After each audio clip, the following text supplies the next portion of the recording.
नहमदुहु व नुसल्ली व नुसल्लिमु अला रसूलिहिल करीम।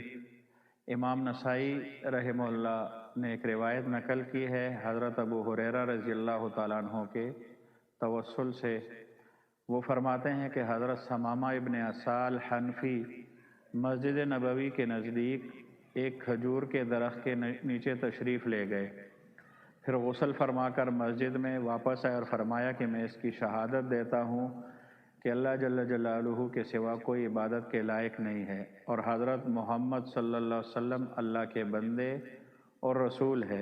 ए मोहम्मद सल्लल्लाहु अलैहि वसल्लम, खुदा की कसम, तमाम रूए ज़मीन पर तुम्हारे चेहरे से ज़्यादा मुझे कोई चेहरा नापसंदीदा नहीं था, नापसंद नहीं था, बल्कि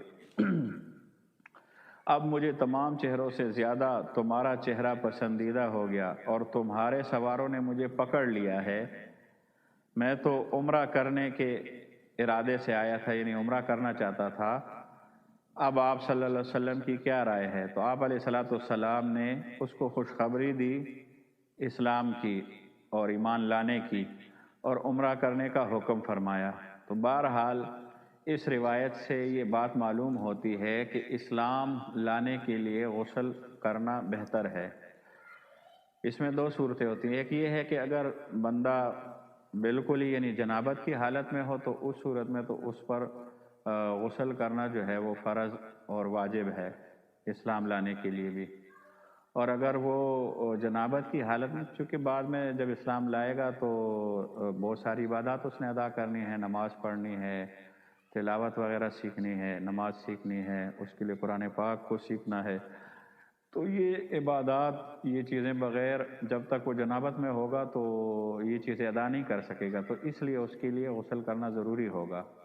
लेकिन अगर वो जनाबत की हालत में नहीं है तो उसके लिए गुस्ल करना मुस्तहब है, सुन्नत है, ताकि वो पाक साफ़ हो जाए।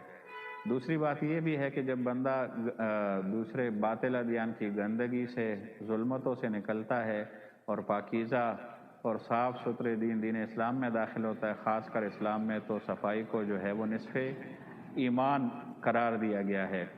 तो इसलिए भी उसके लिए जो है वो गुस्ल करना ज़रूरी है। अल्लाह हम सबको अमल करने की तौफ़ीक़ अता फ़रमाए।